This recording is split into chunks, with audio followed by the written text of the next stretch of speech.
Bismillahirrahmanirrahim. Assalamualaikum warahmatullahi wabarakatuh.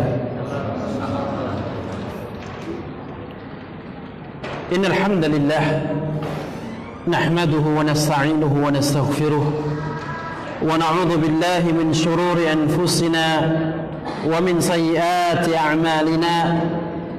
Man yahdihillahu fala mudilla lahu ومن يضلل فلا هادي له وأشهد أن لا إله إلا الله وحده لا شريك له وأشهد أن محمدا عبده ورسوله.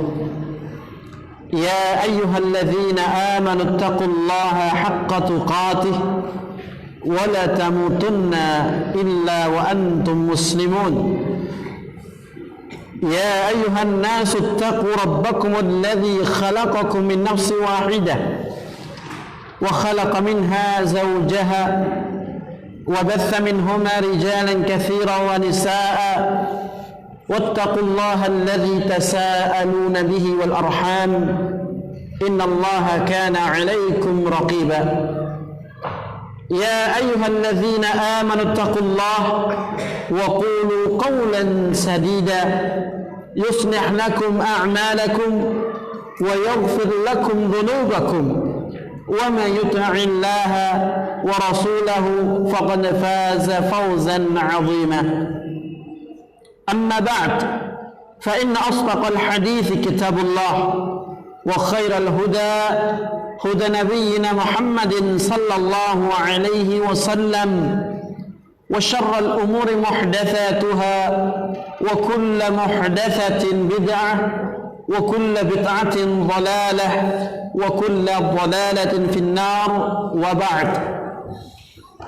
Alhamdulillah, segala puja dan puji syukur kita panjatkan kepada Allah Subhanahu wa taala yang mana berkat limpahan rahmat dan karunia-Nya kita dimudahkan untuk bisa menghadiri majelis ilmu yang mulia ini, yang semoga kedatangan kita di sini dijadikan oleh Allah Subhanahu wa taala sebagai ungkapan syukur kita kepadanya Jalla wa Ala, dan juga semoga dicatat sebagai amal saleh yang dengannya diangkatlah derajat kita di sisinya, dan dengannya semua dosa dan kesalahan kita diampuni olehnya Jalla wa'ala.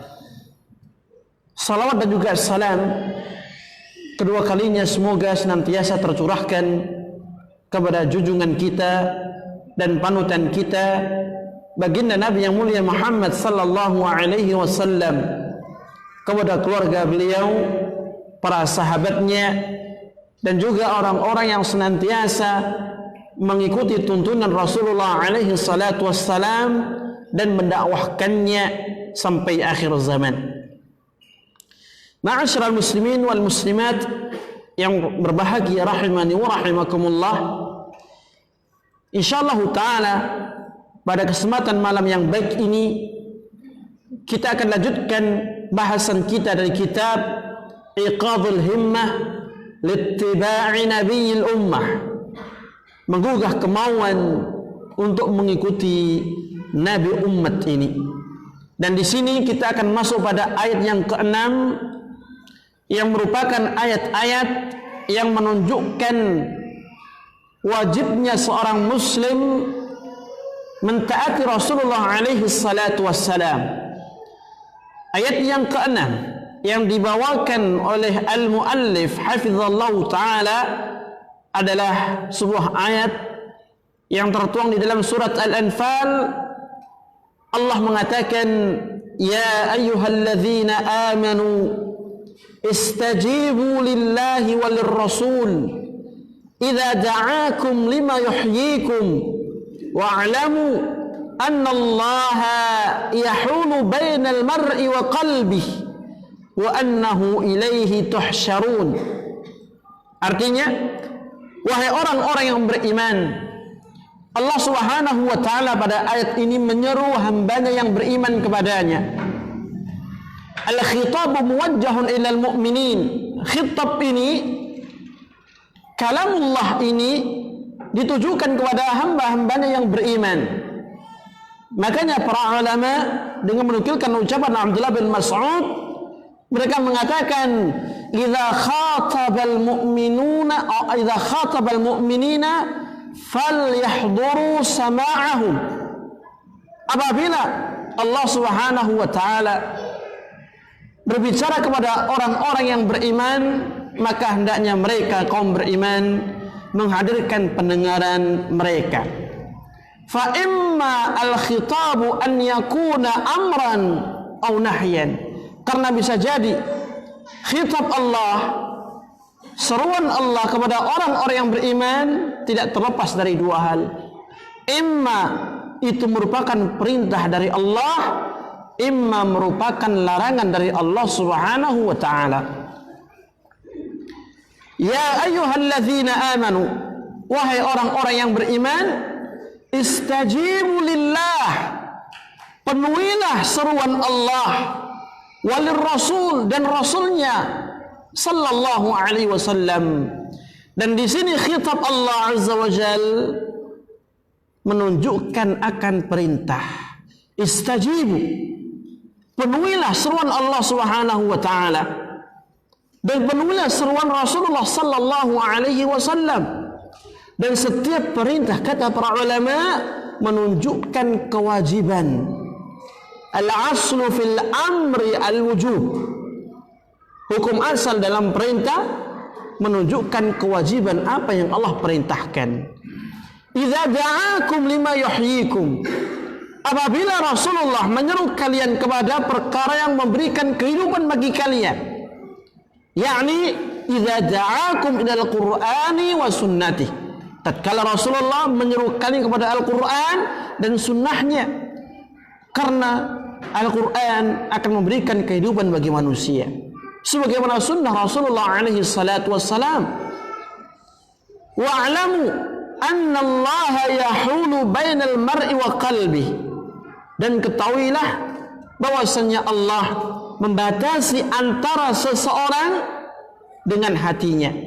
Wa annahu ilaihi tuhsyarun, dan bahwasannya hanya kepadanya lah kalian yang akan dikumpulkan oleh Allah Subhanahu wa taala. Ayat yang mulia ini, ma'asyiral muslimin, memberikan kita banyak faedah. Yang pertama adalah wajibnya memenuhi panggilan Allah dan Rasulullah sallallahu alaihi wasallam. Yang kedua, wajibnya berjalan mengikuti perkara yang bisa memberikan kita kehidupan, yaitu Al-Quran dan sunnah Rasulullah alaihi salatu wassalam. Faedah yang ketiga, bahwasannya hati manusia itu berada di tangan Allah Subhanahu wa taala. Yang mana hati ini yang membolak-balikkan adalah Allah Subhanahu wa taala. Makanya Allah mengatakan wa annallaha yahulu bainal mar'i wa qalbi. Allah membatasi antara seseorang dengan hatinya. Berapa banyak Allah Subhanahu wa taala menyesatkan hamba-hambanya karena perbuatannya, dan berapa banyak Allah memberikan hidayah karena usaha dia mencari hidayah. Makanya kita diperintah oleh Rasulullah alaihi salatu wassalam di dalam berdoa untuk meminta ketetapan. Ya muqallibal qulub, tsabbit qalbi ala dinik, wa ya musarrifal qulub, sarrif qalbi ala ta'atik. Kemudian faedah yang keempat, ayat ini menunjukkan bahwasannya semua jenis manusia, khususnya hamba-hamba yang beriman, baik yang taat ataupun yang tidak taat kepada Allah dan Rasulnya, akan dikembalikan dan dikumpulkan kepada Allah Subhanahu wa taala, dan di sana akan ditegakkan hisab pada hari kiamat. Jika ada yang bertanya, dari sisi mana pendalilan ayat yang mulia ini untuk menunjukkan wajibnya taat kepada Rasulullah alaihi salatu wassalam? Maka dijawab, tatkala Allah menyeru hambanya yang beriman dengan firman-Nya, istajibu lillahi walir rasul, penuhilah seruan Allah dan Rasulnya, ini menunjukkan wajibnya untuk mentaati Rasulullah sallallahu alaihi wasallam. Karena dalam hal ini Allah menggandengkan wajibnya memenuhi panggilan Allah dengan apa? Wajibnya memenuhi panggilan Rasulnya yang mulia alaihi salatu wassalam. Kemudian di sini dinukilkan ucapan Al-Imam Ibnu Jarir At-Tabari di dalam kitab tafsirnya, maknaha, arti dari ayat ini adalah istajibu lillahi walir rasul, penuhilah ya seruan dan panggilan Allah dan Rasulnya bitta'ah, dengan melakukan ketaatan kepadanya. Idza da'akumur rasulu lima yuhyikum minal haqqi, apabila Rasulullah menyeru kalian kepada perkara yang memberikan kehidupan kepada kalian dari kebenaran ini. Wabadiru ilal istijabati qabla alla tatamakkanu minha, dan bersegeralah kalian untuk memenuhi seruan tersebut sebelum kalian tidak bisa memenuhinya. Bihailulatillahi bainakum wa baina qulubikum allati ta'qiluna biha imma bil maut alladhi katabahu Allahu alaikum.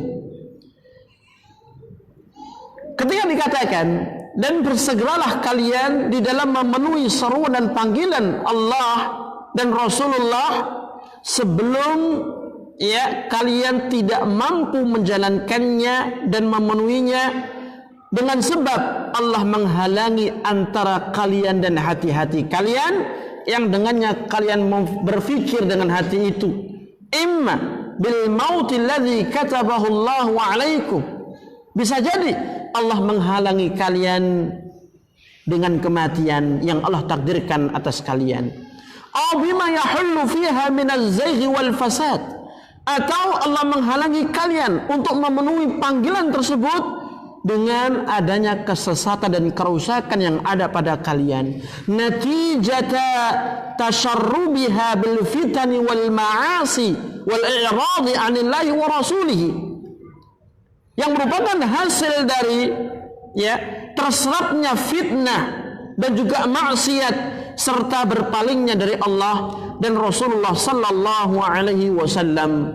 Allah mengatakan, kalla bal rana ala qulubihim ma kanu yaksibun. Sekali-kali tidak begitu, bahkan telah menutupi hati-hati mereka perbuatan yang telah mereka lakukan. Apa yang disampaikan oleh Al-Imam Ibnu Jarir At-Tabari rahimahullahu taala sebagaimana dinukilkan di sini menunjukkan kepada kita, kaum muslimin, kaum mukminin, siapapun di antara kita manakala mendapatkan seruan Rasulullah, panggilan Rasulullah sallallahu alaihi wasallam yang berupa perintah atau larangan, maka hendaknya dia memenuhinya sebelum datang sebuah fitnah yang mana Allah membatasi antara dirinya dengan hatinya, yang nantinya dia tidak mampu menjalankan dan melaksanakannya. Oleh karena itu, para sahabat khususnya Abu Bakar As-Siddiq tidaklah meninggalkan satu sunnah pun yang beliau ketahui dari Rasulullah alaihi salatu wassalam, kecuali khawatir dia tersesat dan menyimpang dari jalannya yang lurus. Demikian pula Umar bin Khattab, demikian pula anaknya Abdullah bin Umar yang sangat antusias di dalam menegakkan sunnah Rasulullah alaihi salatu wassalam. Demikian pula Uthman dan Ali dan para sahabat yang lainnya, karena mereka sangat memahami arti dan makna sebuah firman Allah, wal yakhshal ladzina yukhalifuna an amrih an tusibahum fitnah aw yusibahum adzabun alim. Hendaknya takut mereka orang-orang yang menyelisihi Rasulullah sallallahu alaihi wasallam akan ditimpa fitnah pada hatinya atau ditimpa azab yang pedih. Oleh karena itu, tidaklah seorang yang sebelumnya mengenal sunnah kemudian tambah jauh dari sunnah kecuali karena tidak bersegera mengamalkan dan memenuhi panggilan Rasulullah sallallahu alaihi wasallam. Kita banyak mendapati sebagian saudara kita yang awalnya mengenal sunnah Akan tapi semakin lama malah jauh dari sunnah. Mengapa demikian? Sebabnya karena tidak bersegera untuk memenuhi panggilan Rasulullah sallallahu alaihi wasallam. Tidak bersegera mengamalkan dan melaksanakan sunnah beliau alaihi salatu wassalam. Sehingga ketika datang fitnah, datang syubhat, maka ia tidak lagi mampu menjalankannya. Justru ia masuk dalam lingkaran yang lain. Kita bisa melihat beberapa dekade yang lalu, beberapa artis yang terkenal yang seolah-olah dia betul-betul kuat di atas manhaj salaf. Akan tetapi apa yang terjadi? Di tengah perjalanannya menyimpang ke manhaj yang lain. Dan ini yang kita khawatirkan. Di dalam kita menjalani kehidupan kita, jangan sampai kita meninggalkan sama sekali sunnah-sunnah Rasulullah sallallahu alaihi wasallam yang sudah kita ketahui. Di antara bentuk untuk menjaga istiqamah kita di atas manhaj yang benar itu dengan cara kita menjalankan sunnah-sunnah Rasulullah alaihi salatu wassalam. Manakala kita meninggalkan sunnah tersebut, maka sebesar itu pula kita menjauh dari manhaj tersebut. Semakin banyak kita melangkah untuk meninggalkan itu semua, maka semakin jauh kita di atas sunnah. Apalagi yang namanya fitnah tidak mengenal usia, tidak mengenal jabatan. Ketika fitnah melanda, siapapun bisa terjerumus dalam syubhat. Siapapun bisa keluar dari kebenaran. Ya, bahkan bisa jadi murtad dari agamanya. Oleh karena itulah Al-Imam Ibnul Qayyim pernah mengatakan di salah satu kitabnya, yang artinya apabila kalian mendapati saat-saat yang kalian menangis takut kepada Allah Subhanahu wa taala dan hati kalian lunak dan lembut di dalam mengingatnya, maka bersegeralah untuk beribadah kepada Allah Subhanahu wa taala. Bersegeralah untuk minta ats-tsabat kepada Allah, karena di waktu itulah waktu yang paling utama bagi kalian untuk mendekatkan diri kepada Allah. Ini ucapan Al-Imam Ibnul Qayyim yang merupakan nasihat bagi kita semuanya. Belum tentu ya kita sering berjalannya waktu kita terus di atas keistiqamahan iman kita stabil, belum tentu. Sebagaimana belum tentu kita ya di setiap detik dan jamnya selalu mengingat Allah, menangis karena Allah, belum tentu. Oleh karena itu ketika kita mendapati kesempatan emas ini, kata beliau, jangan disia-siakan. Jadikan ini kesempatan emas untuk beribadah dan meminta ketetapan dari Allah Subhanahu wa taala agar diberikan keistiqamah di atas manhaj yang benar. Qala Rasulullah sallallahu alaihi wasallam, Rasulullah sallallahu alaihi wasallam mengatakan, tu'radul fitanu 'ala al-qulubi 'ardal hasiri 'udan.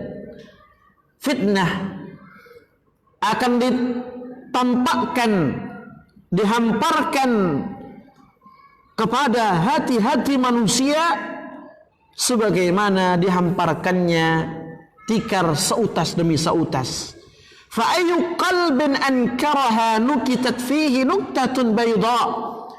Maka hati mana saja yang mengingkari fitnah dan kemungkaran itu akan diberikan titik putih padanya.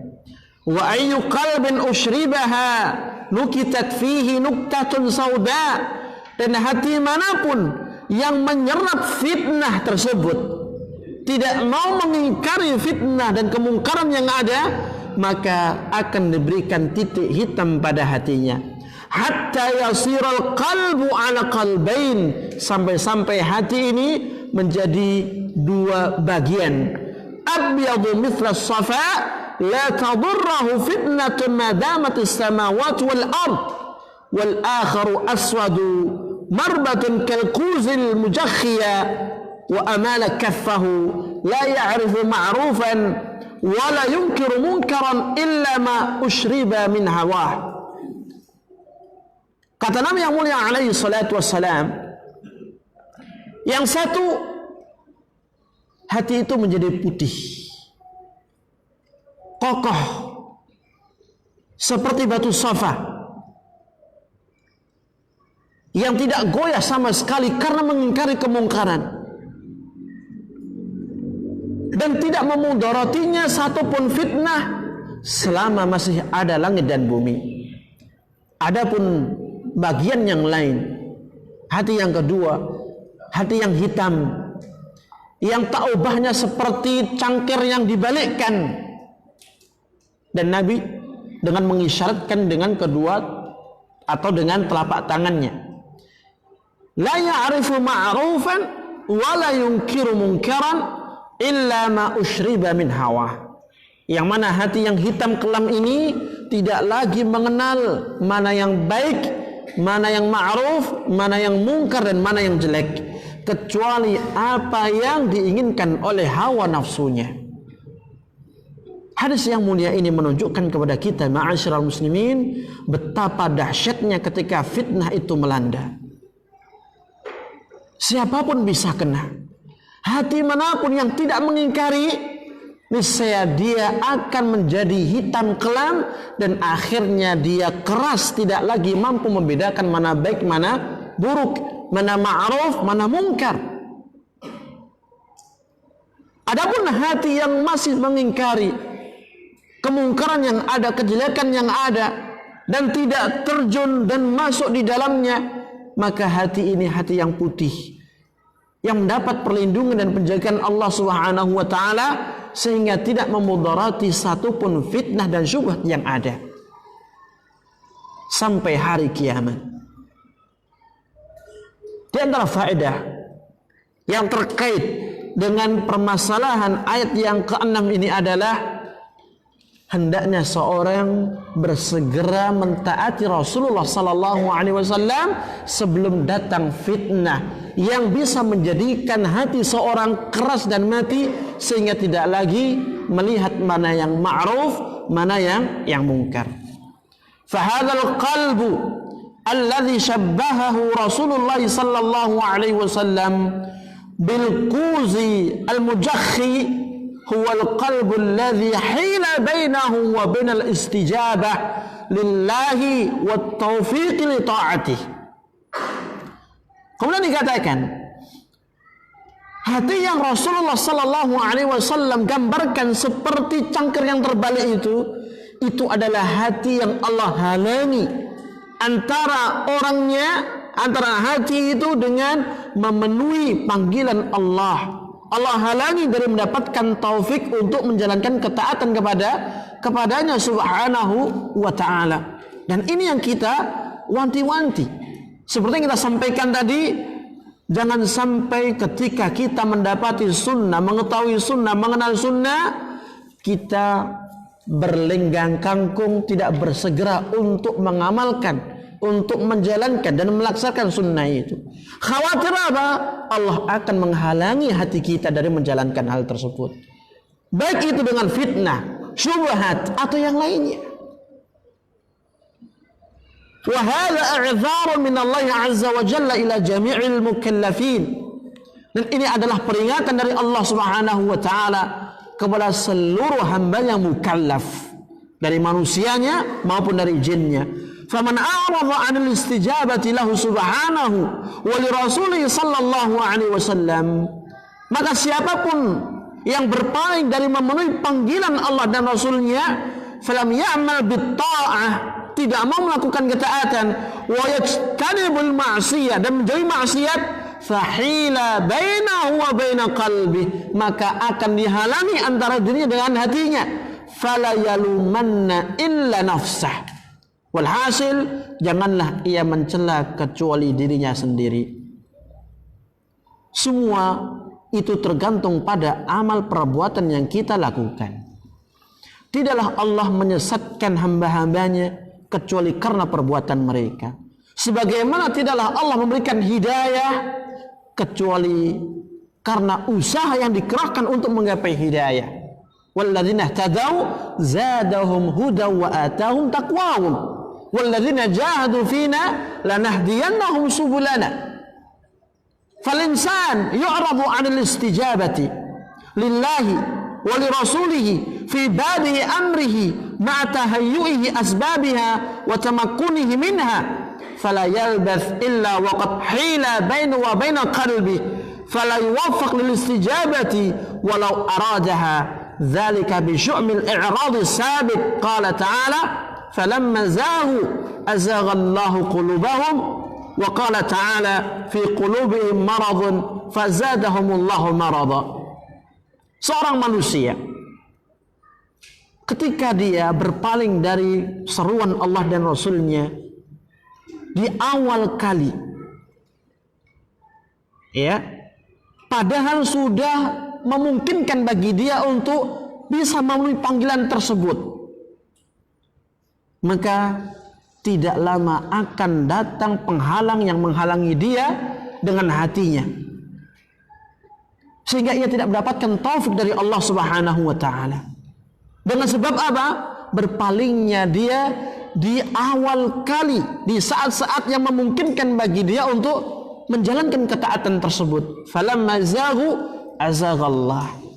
Tatkala mereka menyimpang, Allah simpangkan sekalian. Fi qulubihim marad fazadahumullahu marada. Di dalam hati mereka ada penyakit dan Allah tambahkan penyakit tersebut. Ada sebuah cerita. Di zaman Rasulullah alaihi salatu wassalam, ada seorang yang bernama Ash'ath, yang mana ini merupakan teman dekatnya Abbas bin Abdul Muttalib, paman Nabi yang mulia alaihi salatu wassalam.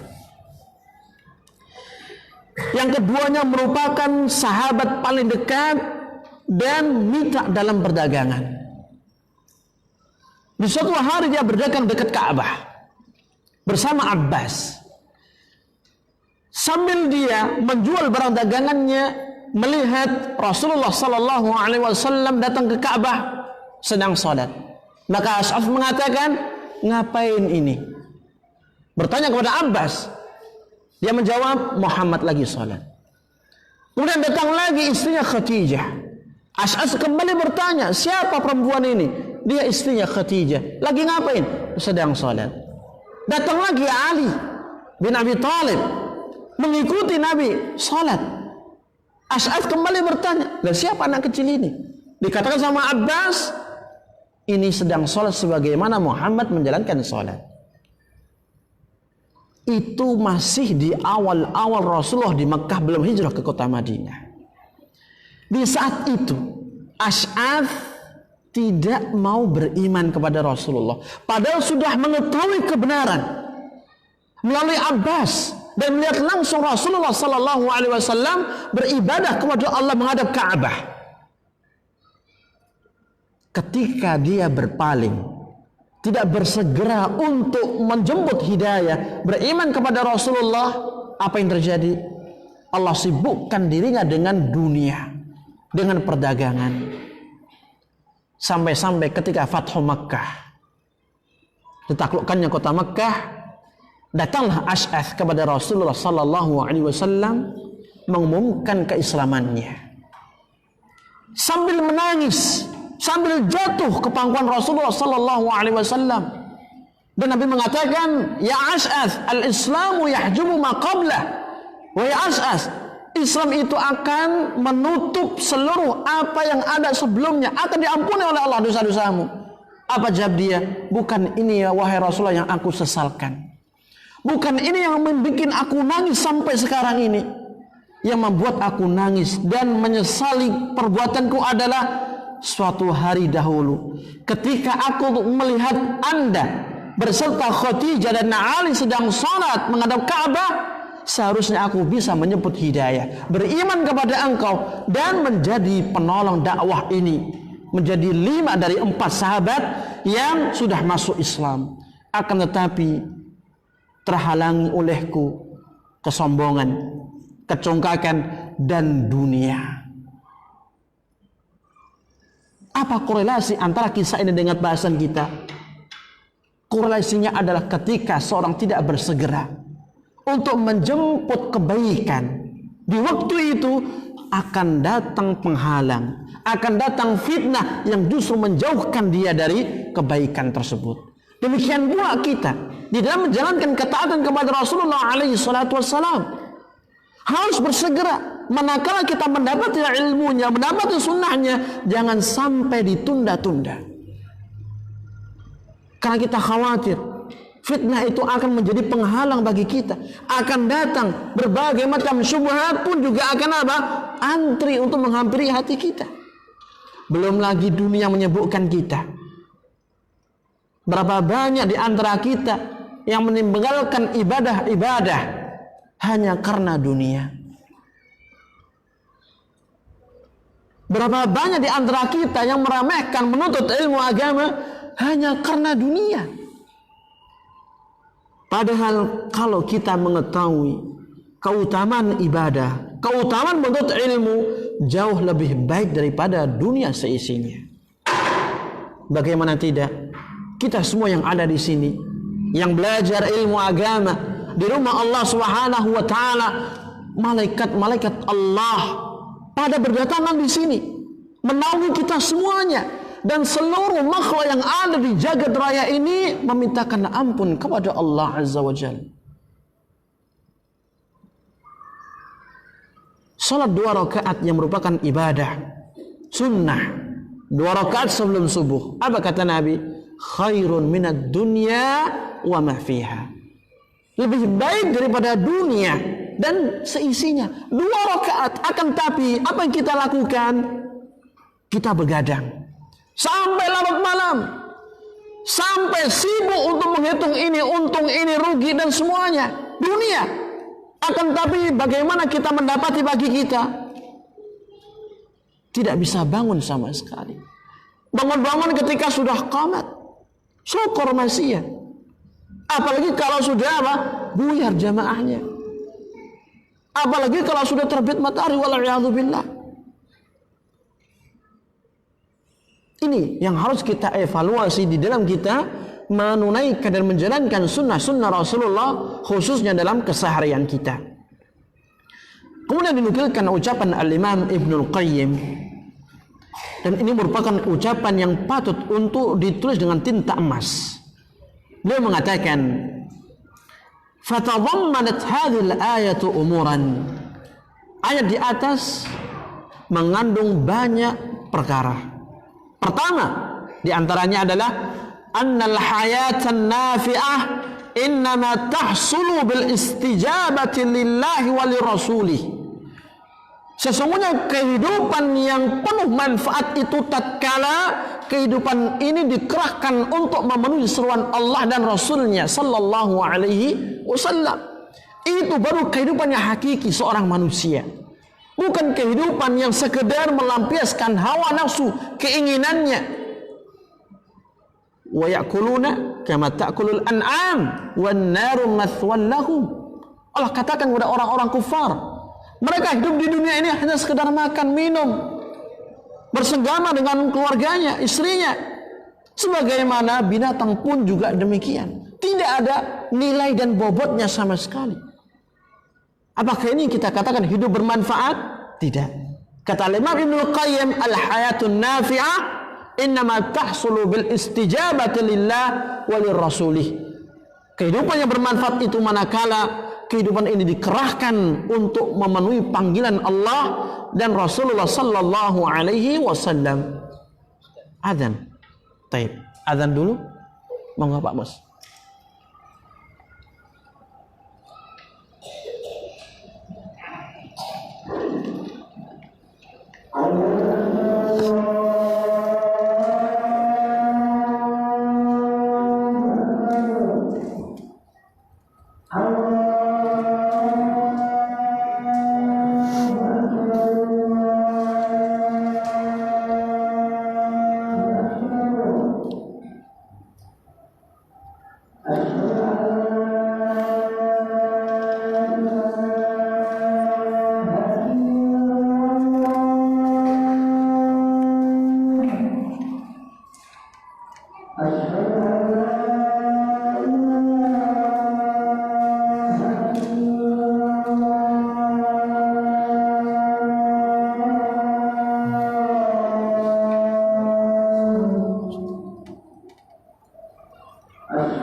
Baik, kita lanjutkan.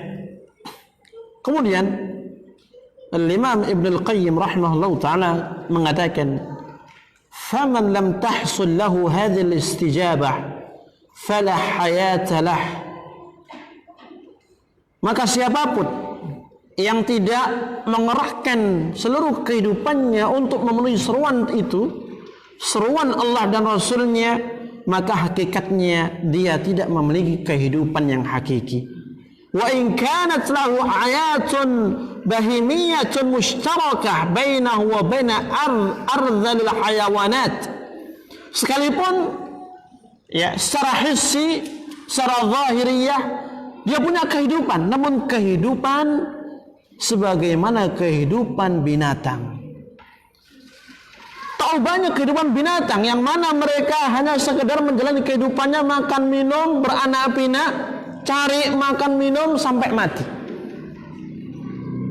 Orang yang kehidupannya hanya sebatas sini, tidak dikerahkan di dalam memenuhi panggilan Allah dan Rasulnya, itu bukanlah kehidupan, kata beliau. La hayatalah, tidak ada kehidupan baginya. Manusia ini mulia kenapa? Pertama, karena tujuan hidup mereka adalah beribadah kepada Allah.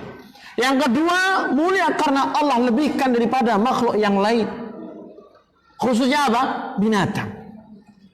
Ketika manusia tidak mau menggapai tujuan hidup, yaitu beribadah kepada Allah, dan tidak mau menggunakan akalnya di dalam mencari kebenaran, maka tidak ada bedanya kehidupan dia dengan kehidupan binatang.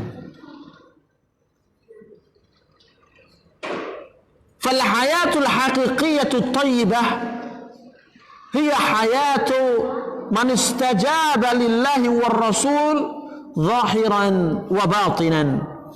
Kehidupan yang hakiki, kehidupan yang baik, itu adalah kehidupan orang yang memenuhi panggilan Allah dan Rasulnya, baik secara lahiriah maupun batiniyah. Fahaula humul ahya wa in matu. Maka mereka ini, orang-orang yang memenuhi panggilan Allah dan Rasulnya, itu adalah orang-orang yang selalu hidup walaupun sudah mati. Wa ghairuhum amwat wa in kanu ahya'ul abdan.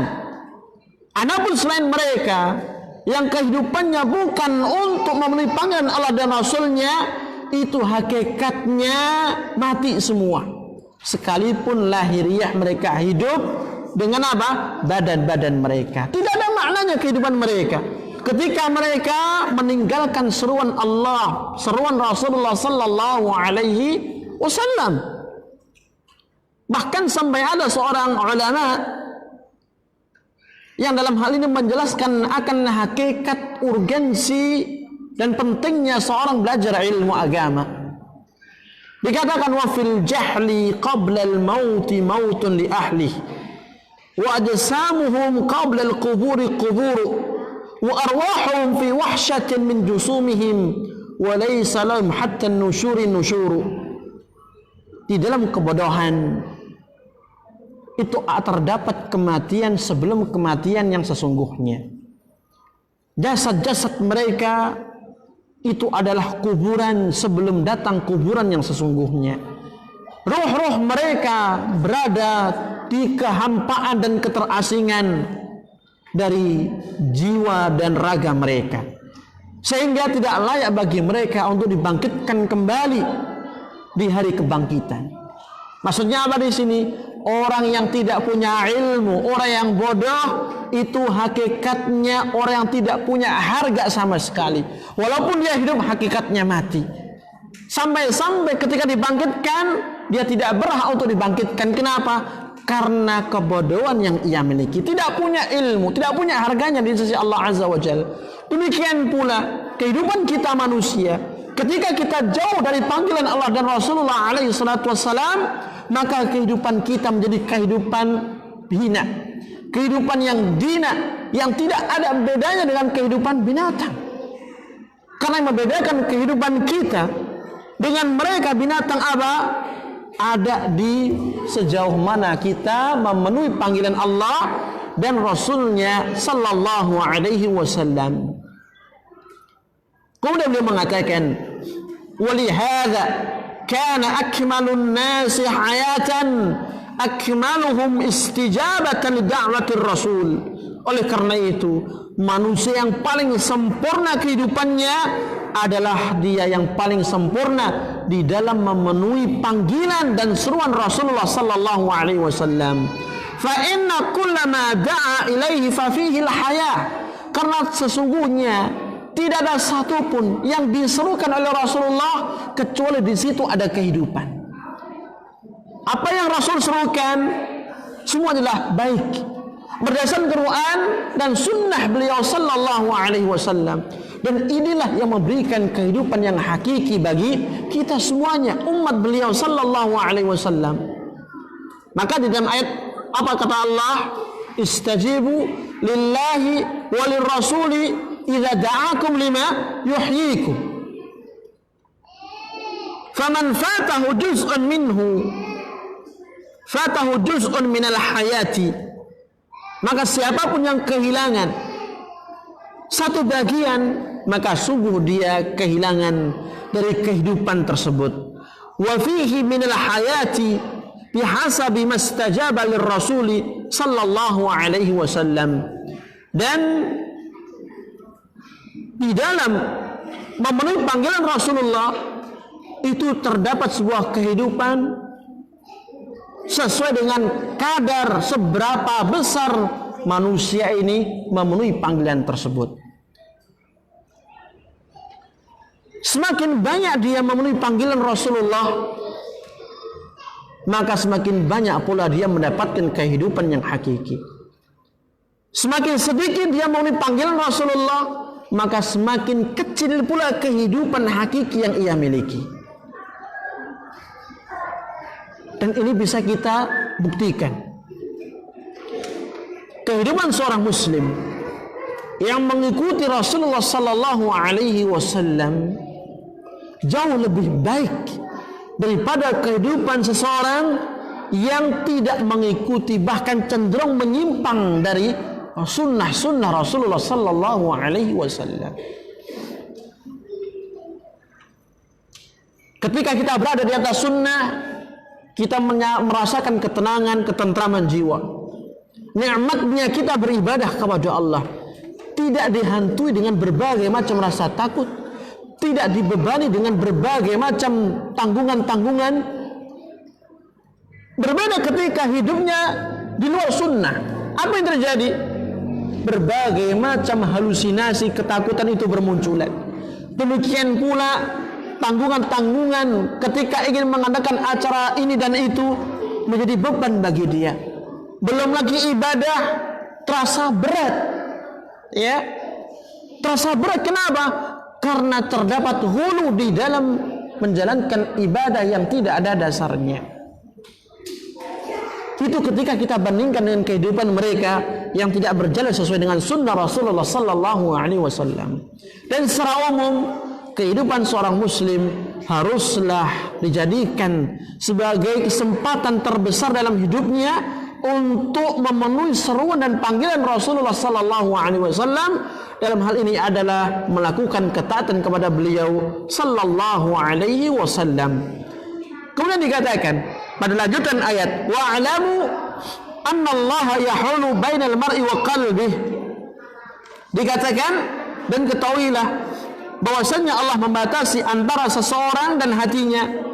Al-masyhuru fil ayah, pendapat masyhur dalam tafsir ayat ini adalah annahu yahulu bainal mu'min wa bainal kafir, atau bainal mu'min wa bainal kufri, bahwasanya Allah membatasi antara orang yang beriman dengan kekufuran, wa bainal kafir wa bainal iman. Allah membatasi dari orang kafir, ya, antara orang kafir dari keimanan.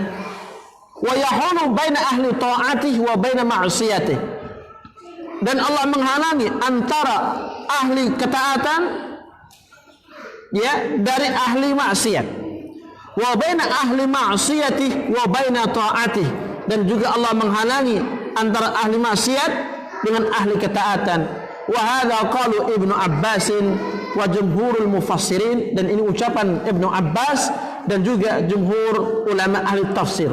Maksudnya di sini sebagaimana dinukilkan ketika Allah mengatakan annallaha yahulu bainal mar'i wa qalbi, bahwasanya Allah membatasi antara seseorang, ya, dan hatinya, itu adalah Allah menjadikan satu pemisah antara keimanan yang ada dalam hati seorang muslim dari kekufuran yang barangkali itu muncul dalam hatinya. Sebaliknya, Allah yang membatasi antara orang kafir dengan keimanan kepada Allah dan Rasulnya. Sebagaimana pula Allah membatasi antara ahli taat dari maksiat, maksiat dengan berbagai macam bentuknya. Sebaliknya, Allah juga membatasi antara pelaku maksiat dari ketaatan-ketaatan yang beragam banyaknya. Itu semuanya di tangan Allah Subhanahu wa taala. Dan ini menjadi peringatan bagi kita sebagaimana disebutkan tadi, i'dzar minallah, ketika seorang berlama-lama atau menunda-nunda di dalam memenuhi panggilan Rasulullah sallallahu alaihi wasallam, khususnya dalam menjalankan ketaatan kepadanya. Jangan sampai ada kesempatan dia meninggalkannya. Jangan sampai ada fursah kemudian dia mengacuhkannya, sehingga akan datang fitnah ba'dal fitnah, fitnah setelah fitnah yang menghalangi dirinya dari melakukan ketaatan tersebut. Kemudian dibawakan sebuah riwayat dari Abu Sa'id Ibnu Ma'la radhiyallahu anhu, dia mengatakan, kuntu usalli famarra bi Rasulullah sallallahu alaihi wasallam. Suatu hari aku salat, dan hadis ini dikeluarkan oleh Imam Ahmad rahimahullahu taala dalam musnadnya. Tatkala aku salat, Rasulullah melewati, yaitu lewat, ya, fada'ani, lantas Rasul pun menyuruhku, falam ati, dan aku pun tidak langsung mendatangi Rasulullah, hatta shallait, sampai aku menyelesaikan salatku, thumma ataitu, baru kemudian aku mendatangi beliau. Faqal, lantas Rasulullah pun mengatakan, ma mana'aka an ta'tiyani, apa yang menghalangimu dari kamu datang kepadaku setelah aku panggil? Faqal, sahabat tadi mengatakan, kuntu usalli, ini kuntu usalli, sesungguhnya aku tadi sedang salat. Qal, Nabi mengatakan, alam yaqul Allahu tabaraka wa ta'ala, ya ayyuhalladzina amanu istajibu lillah walir rasul idza da'akum lima yuhyikum. Kemudian Nabi menjawab, bukankah Allah telah mengatakan, ya, dalam firman-Nya, wahai orang-orang yang beriman, penuhilah seruan Allah dan Rasulnya apabila menyeru kalian kepada perkara yang memberikan kehidupan bagi kalian. Hadis ini menunjukkan kepada kita sebuah hukum. Dan sebagian ulama mengatakan, ketika hukum ini diamati, maka itu kembali kepada kekhususan Nabi yang mulia sallallahu alaihi wasallam. Apa ini maksud? Mereka mengatakan, tidak dibenarkan siapapun dari kalangan para sahabat atau umat Islam ketika mendengar seruan Rasulullah sallallahu alaihi wasallam kecuali harus bersegera mendatangi beliau. Walaupun sedang sholat, dibatalkan sholatnya, kemudian mendatangi Rasulullah sallallahu alaihi wasallam. Dan ini kata sebagian ulama hukum khusus ya bagi Rasulullah sallallahu alaihi wasallam. Kemudian disebutkan di sini nukilan beberapa para ulama, di antaranya Al-Imam Abu Ja'far At-Tahawi, dikatakan di sini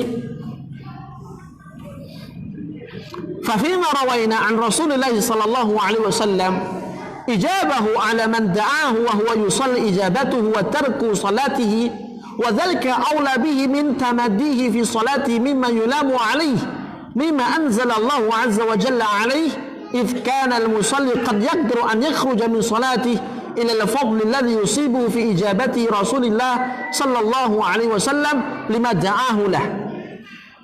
Pada riwayat yang kami sampaikan ya dari Rasulullah sallallahu alaihi wasallam, tatkala beliau memanggil sahabat tadi yang sedang salat, kemudian sahabat tadi tidak langsung menjawab seruan Nabi, maka ini merupakan sikap yang tidak baik. Bahkan yang lebih baik adalah langsung meninggalkan salatnya dan menuju kepada seruan Rasulullah sallallahu alaihi wasallam. Karena Allah memerintahkan dalam ayatnya istajibu lillah walir rasul. Kemudian dikatakan oleh Ad-Dawudi, walladhi ta'awwala al-qadiyani Abdul Wahhab wa Abu al-Walid anna ijabat an-nabi sallallahu alaihi wasallam fi salati fardun ya'si al-mar'u bi tarkihi wa annahu hukmun yakhtassu bin nabi sallallahu alaihi wasallam. Dan perkara yang ditafsirkan oleh dua qadhi, baik itu Abdul Wahhab maupun Abul Walid, dari hadis di atas bahwasannya hukum menjawab Nabi, seruan Nabi di dalam salat itu adalah wajib bagi siapapun yang mendengar seruan Rasulullah. Yang seseorang akan berdosa jika tidak mengindahkan dan bersegera mendatangi seruan tersebut. Wa annahu hukmun yakhtassu bin nabi sallallahu alaihi wasallam, dan bahwasanya hukum itu terkhusus bagi Nabi yang mulia sallallahu alaihi wasallam. Al-Imam As-Suyuti mengatakan bab ikhtisasihi sallallahu alaihi wasallam bi anna al-musalli yajibu alaihi ijabatah idza da'ah wa la tabtulu salatuh. Kata Imam Suyuti di dalam kitabnya Al-Khasaisul Kubra, ada sebuah bab yang mengatakan bab kekhususan Nabi terhadap seruan beliau kepada orang yang sedang salat, yaitu wajib hukumnya untuk memenuhi panggilan beliau ketika beliau memanggilnya dan tidaklah batal salat tersebut. Intinya di sini adalah kalau seandainya dalam keadaan salat saja Nabi menyeru fulan, itu hukumnya wajib untuk bersegera mendatangi Rasulullah dan meninggalkan sholatnya. Apalagi ketika seorang di luar sholat, maka hukumnya bin babi aula, lebih wajib lagi dalam masalah ini.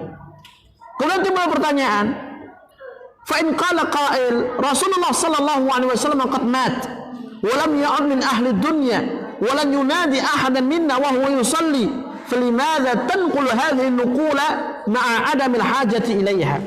Jika ada yang mengatakan Rasulullah sudah tiada, ya, dan tidak akan mungkin kembali lagi untuk hidup yang kedua kalinya dan hadir di tengah-tengah kaum muslimin, dan tidak mungkin Rasulullah akan menyeru untuk yang kedua kali setelah meninggalnya, sedangkan seruan itu ditujukan bagi orang yang sholat, maka apa faedahnya menukilkan riwayat ini, menukilkan ucapan para a'immah tadi, sedangkan di sana tidak ada keperluan?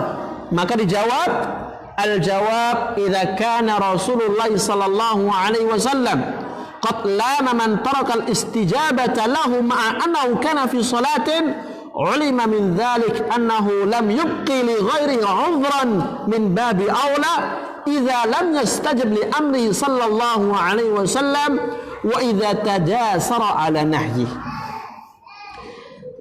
Dikatakan di sini sebagai jawaban dari pertanyaan tadi, manakala Rasulullah di dalam riwayat di atas itu mencela orang yang meninggalkan seruannya walaupun dia dalam salat, dari sini diketahui bahwasannya tidak ada alasan sama sekali bagi selain orang yang salat, ya, untuk meninggalkan seruan Rasulullah dalam perintahnya atau meninggalkan larangannya. Maksudnya adalah tatkala seruan Rasulullah sallallahu alaihi wasallam ketika beliau itu hidup ditujukan kepada sahabat yang salat tadi, kemudian sahabat tadi tidak langsung bersegera memenuhinya, itu dicela oleh Rasulullah, yang menunjukkan apa? Haramnya perbuatan tersebut. Lantas bagaimana dengan orang-orang yang tidak berada dalam salat? Demikian pula orang-orang yang mendapati hadis-hadis Nabi yang di situ ada perintah dan larangan. Maka siapapun yang tidak bersegera untuk memenuhi panggilan Rasulullah dalam perintahnya, maka itu lebih tercela lagi. Sebagaimana seorang tidak mengindahkan larangan Rasulullah, ya, setelah beliau wafat pun juga termasuk kategori tercela. Jadi inti dari ayat yang ke-6 ini, ma'asyiral muslimin, yang dibawakan sebuah ayat dalam surat Al-Anfal adalah wajibnya kita bersegera untuk memenuhi panggilan Rasulullah dan seruan Rasulullah sallallahu alaihi wasallam melalui hadis dan sunnah-sunnah beliau sallallahu alaihi wasallam sebelum datangnya sebuah penghalang yang berupa fitnah, syubhat ataukah kematian. Demikian bisa kita kaji. Wallahu taala a'lam bissawab.